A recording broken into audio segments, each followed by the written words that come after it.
So hey guys, welcome back to my channel. I hope you guys are doing really well. So today I'm going to share with you another gluten-free recipe, but this is going to be a pav. So a lot of you suggested that I should use ragi as a millet in my next recipe. So I thought why not share with you a pav recipe that can be made through ragi. But the best part of this recipe is you can make gluten-free paws. As I said, you can make burgers, you can make breads, you can make a lot of variety of things with just one recipe. It's super soft, super simple to make. But before that, like, share, and subscribe to my channel. Also, if you guys have any suggestions or any requests, which new millet should I try or which new recipe should I bring ahead, do let me know and I'll try to research and make it as simple as possible. So let's go baking.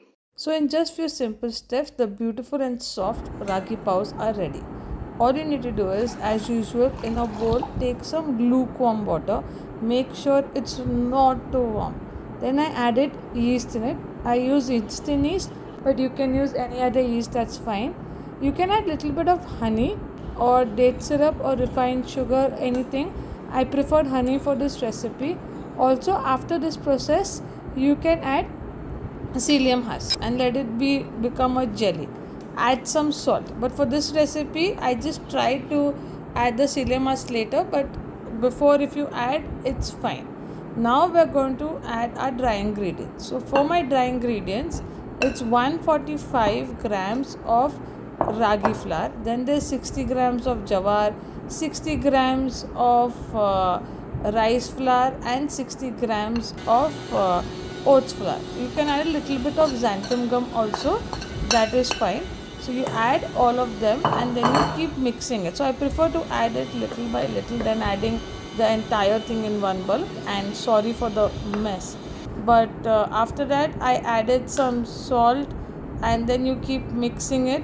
And also I realized that in many recipes, especially gluten free, they do not talk about oil or adding butter into it, but I always add a little bit of oil and butter. You can say like 1 tablespoon.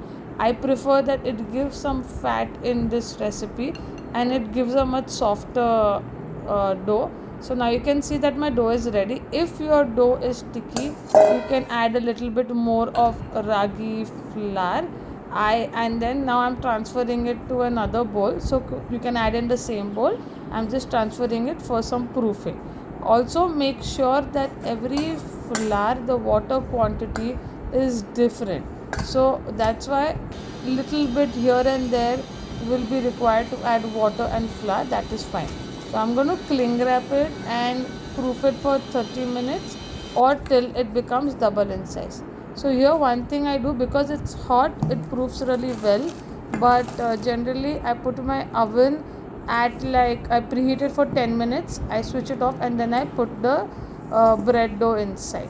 So you can see it's super soft. Okay, and if you find it very sticky, one more tip is just oil your hands or add water to it.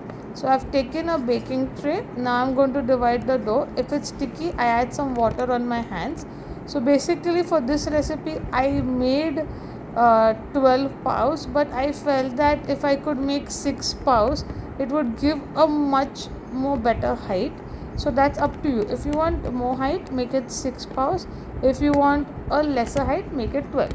This recipe at this stage you can put it for baking a bread, you can make burger buns out of it, that is fine. You only need one proofing. So after I've added is as pav, I am going to just add some milk wash to it. Just make sure that you just tap it and don't spread it. You can add egg wash also if you feel like, and we'll put it for baking. I baked it at 180 degrees for around 15 to 20 minutes.